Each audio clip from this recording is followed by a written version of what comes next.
Greetings, people of Earth. I became part of a management three-headed monster.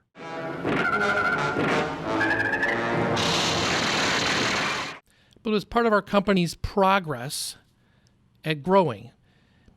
It started when Varashapati and I started the company with 2 people. And as we grew past different milestones from 1 million in sales to 2 million to 5 million, you, of course, add people during that process, whether it's marketing or development or testing or support. And you have to figure out how you're going to manage all that. By the time we got to be about 300 people, Varush and I were split in terms of amount of time that we had. We were working Elon Musk kind of hours, 90, 100 hours a week, sleeping at the office. And during this process, this is during the internet boom, of course, we were all planning on an IPO.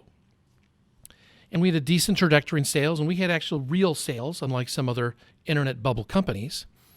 And we're coming up with our internet message. But in the process of doing that, we realized that we needed to get more senior management in and delegate work to them. And of course, we were doing that along the way. But as an entrepreneur and a founder, it's a difficult process knowing when to do that and having the right person to come in. And I'm not going to go into all of that here.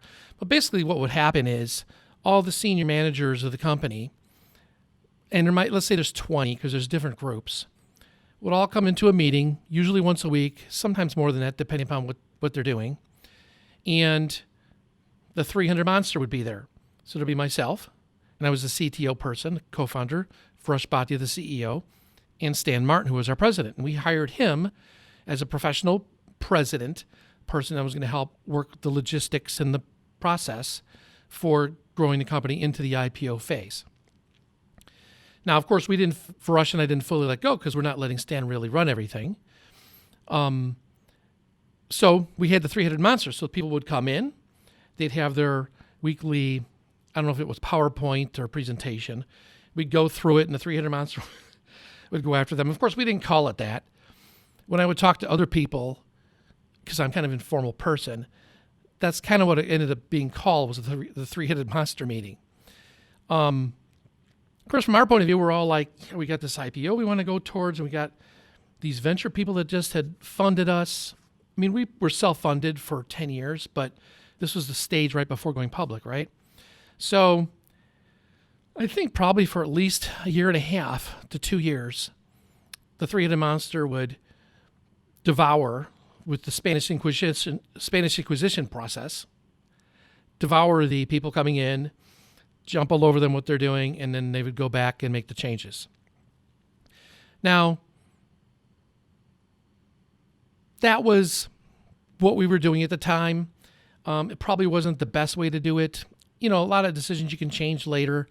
There's probably better ways of structuring it. But that was caused by a little bit of our control issues, but also of wanting to go public. And people who lived back then, going public in that frame was an accelerated process. It was crazy land. When we were even trying to hire some of the senior managers, some of them would want to have limos. One of the presidents we interviewed, which we didn't hire, wanted to have a flight every week. And we're like, where are you going? He's going to go home. Well, that's not very committed to being here. But they had so many other opportunities because every internet company could offer and throw money at them. So that was a crazy time. And this was us trying to make sure that we were on our way to the IPO. I'll talk more about the IPO process that we were doing later. In the end, the internet bubble, as everybody knows, exploded, crashed everybody's idea of that happening. And luckily for us, we were a real company with real revenues and real people. Now, of course, we had to restructure and there were a lot of problems. But I thought it'd be interesting for people to hear about the three-headed monster. I would love to get some of our old employees on and have them talk about it and hear it from their point of view. It's something probably we shouldn't have done. It would have been handled a little bit differently, but you know, you do what you do at the time. So I was part of a three-headed monster. Hopefully I won't be again, and hope you enjoyed the video. Thanks again for watching. Take it easy.